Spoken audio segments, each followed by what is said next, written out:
آیت کا ظاہری ترجمہ یہ ہے وَكَذَلِكَ نُفَصِّلُ الْآيَاتِ وَلِتَسْتَبِينَ سَبِيلُ الْمُجْرِمِينَ۔ سورہ انعام ہے، ورس نمبر 55 ہے۔ اور اسی طرح سے ہم ان آیات الہی کو بیان کرتے ہیں تاکہ مجرموں کے چہرے تمہارے سامنے آشکار ہو جائیں۔ دیکھیں قرآن ہے، کہانی کی کتاب تو نہیں ہے کہ ہم اس طرح سے تمہارے سامنے ان آیات کی ڈیٹیلز کو بیان کرتے ہیں جسے آپ کہیں کہ کرمنلز بیکم ایویڈنٹ، مجرم سامنے آ جائیں۔ اس کا معنی ہے کہ قرآن صرف ہدایت کے لیے نہیں پڑھا جاتا، کبھی کبھی مجرموں کا تعارف کرانے کے لیے بھی پڑھا جاتا۔ یعنی قرآن کی ایک آیت پڑھی جائے اور مجرم کے چہرے سے نقاب ہٹ جائے۔ یہ کام کس کا ہے؟ قرآن پڑھنا کس کا کام تھا؟ انبیاء کا کام ہے کیا نہیں؟ ذات محمد مصطفیٰ صلی اللہ علیہ وآلہ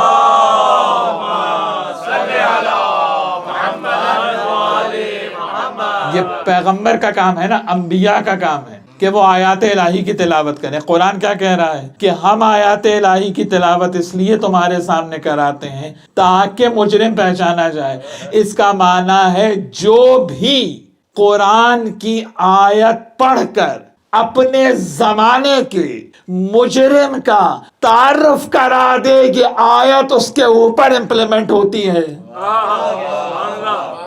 اب چاہے وہ صدر اول کا مجرم ہو یا 61 ہجری کا مجرم ہو، صدر اول کے مجرم کا تعارف ماں نے کرایا، 61 ہجری کے مجرم کا تعارف بیٹی نے کرایا۔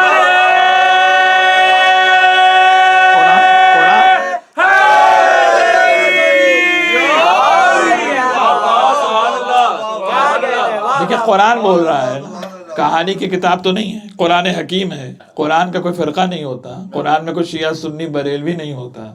قرآن تو قرآن ہے نا کہ مجرم کا چہرہ پہچانا جاتا ہے۔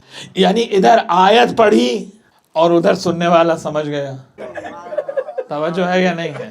نام لینے کی بھی ضرورت نہیں۔ یہی قرآن کی طاقت ہے کہ ہم نام بھی نہیں لیتے، دنیا پھر بھی بے چین ہوتی ہے۔